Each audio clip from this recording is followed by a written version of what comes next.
Hi everybody, welcome back to the channel. Now I admit this is not the video I had intended to make, but today we've got an inbox review of this Miniart P-47D-30.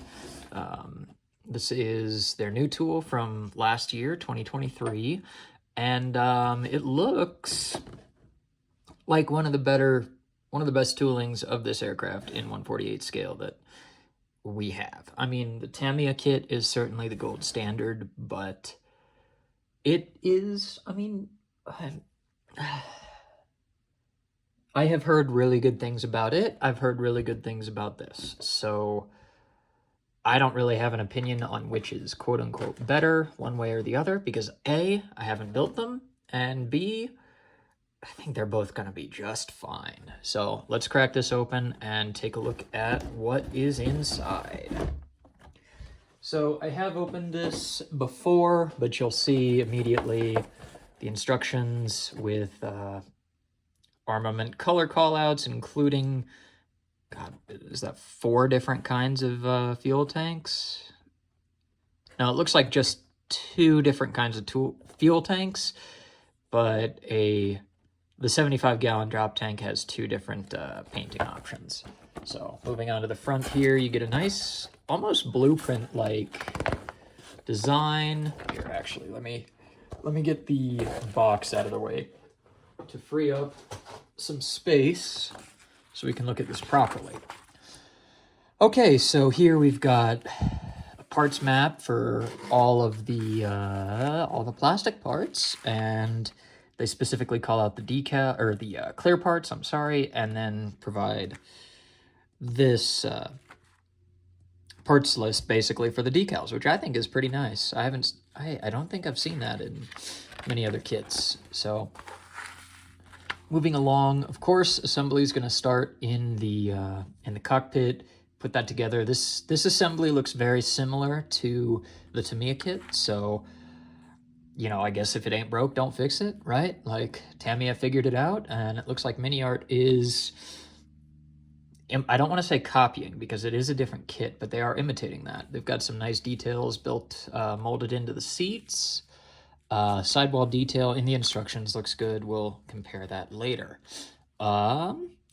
Fuselage halves go together. You've got some nice detailing in what looks like the firewall and the cover, the cowl, not quite the cowl cover, but the top fuselage cover right there. And then you build the engine, and the engine here, I've looked at the parts before, it actually looks really nice. I think some photo etch might help it, but frankly, with the cowling on and all the access hatches closed, you may not even need it. So that looks great. I am a little nervous about the assembly of the cowling just because it is multi-part, and I've had bad experiences with that in the past. All right, so down below, you then move on to some of the wheel wells, which again looks to build up nicely and provide good detail, as well as oh, and you get an option to have the closed tail wheel.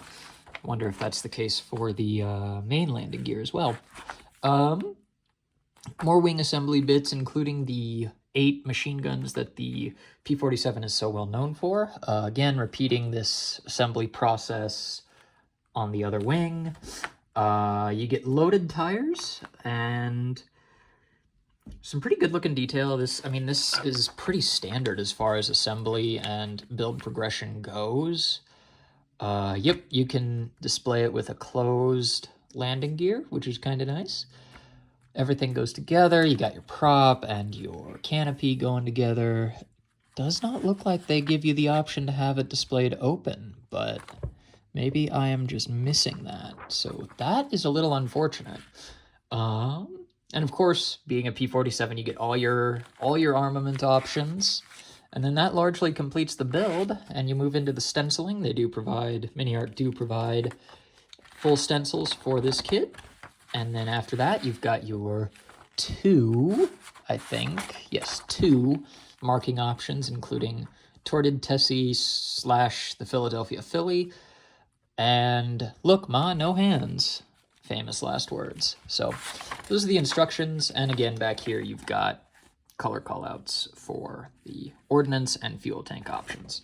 So looks like a pretty standard kit to assemble. Here are the decals. I thought there was a stencil set, unless... Am I blind? No, I'm not blind. But so these are the stencil, or the decals. They look nice. They are printed by Cartograph, so you kind of know what to expect going in. I am going to put them back in the plastic, and I do not know what I did with the stencil decals. I could have sworn they were in there. So let's take a look at the plastic parts. They're all in a single plastic bag, which not a huge fan of, but it is not the end of the world. I need something to open this with. Can you tell I am well prepared for this video? I don't even have scissors. What kind of modeler am I? Not having scissors. Anyway. Oh, come on. Man. Word to the wise, if you buy this kit, make sure you have a pair of scissors. Okay, let's see. I want to start up here with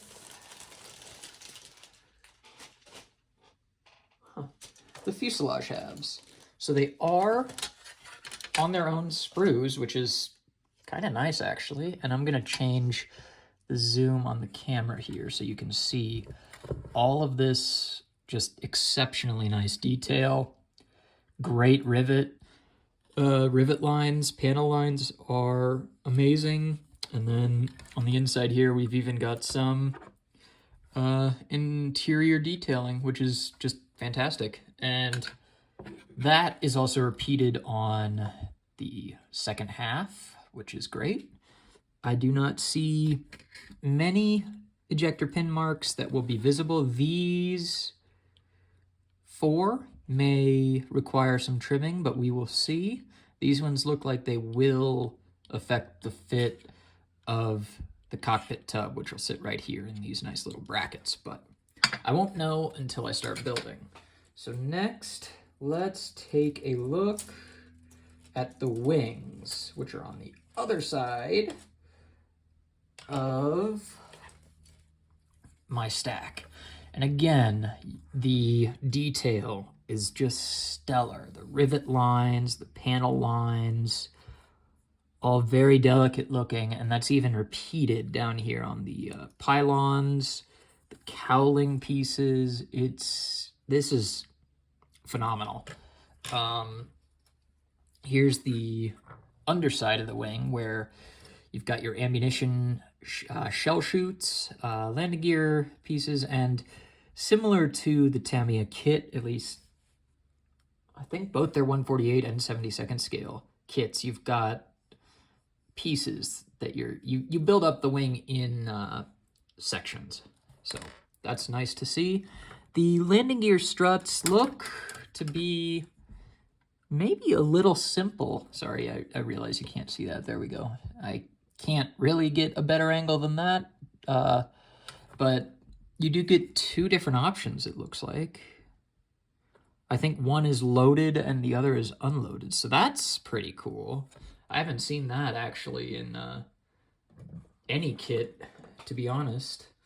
And now here we get some more of the external details. So the flaps, I think here, control surfaces, the rudder, landing gear bay doors, the elevator pieces, more landing gear bay doors. I think these are the ones you would use if building it with the gear doors retracted. So, and then of course you can see some of the detail that we are going to be working with in the cockpit with one of the sidewalls here. This is the chair back with the molded in seatbelt harness, and it looks like some of the other pieces are going to be on another sprue. So let's move on. And yes, here we go. We got a lot more of the cockpit pieces on this sprue. Nice looking instrument panel with some really really good looking raised panel details. Another cockpit sidewall, got some nice wiring going on there too. The cockpit tub and floor looks nice. Not that you'll see a whole heck of a lot of this. And I believe this is the front bulkhead where the instrument panel attaches with a bunch of wires. And it seems, so one thing I remember about the Tamiya kit, there are a bunch of like conduit and wire ports in the back. Does not appear to be the case here, and I guess this is a separate sprue. So it is DB. Whoop, that's a BB. Okay, so moving on, even more, I guess these are more underside detail for the wings. And in the rest of this sprue, we've got our two different versions of the wheels and other just detail bits. The machine guns are here, and they are drilled. So that looks really sharp. I'm glad the camera is able to pick that up. That looks really good. Saves you a little bit of time as a modeler, not having to drill them out yourself. Now this is interesting. This piece here almost looks like it should be hollow through this area right here. But it is molded probably from the perspective of structural rigidity, so can't blame them there. All right, so moving on, we've got the beautiful, sorry, that was my airbrush, piece of my airbrush falling over. We've got the beautiful Wright R2800 engine. This looks really, really good. Push rods, it looks like you get two different versions. They're gonna be, oh boy, quite fun to get off of the sprue, just based on what I see here with the connection points, but we'll get through it. Lots of exhaust tubing detail, which is nice. This is reminiscent of the original tooling of the Eduard FW190A8, which was actually my first Eduard kit. And I had a blast, even though it was really far out of my skill range. So this final sprue, this is a two-part sprue. Looks like we get more wheels. These are the weighted tires, as well as different hub assemblies, which is nice. Well, for half of it, but here are the fuel tanks of differing kinds. A massive one, your standard, what is this, 75 gallon. And then, of course, the 108-gallon fuel tank and the centerline tank. I forget what these are called. The Bristol tank, I think. Whatever. And then, of course, you've got your bombs. And they're in multiple pieces. They look good. They don't look too fiddly. So, yeah. Very excited to build that. And here we go. Just another view of the same sprue, just for the different side, I guess. The other side.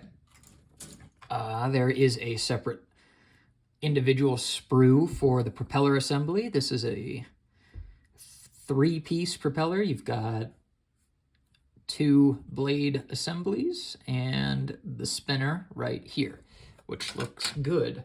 And finally, we have the clear parts, which are in their own individual baggie, which is real nice. Let's get them out. They look to be quite clear.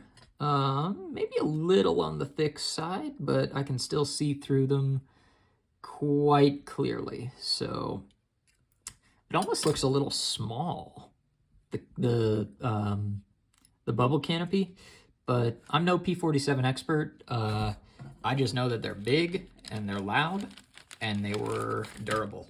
So those are, I believe, all the major parts. We already showed off the decals.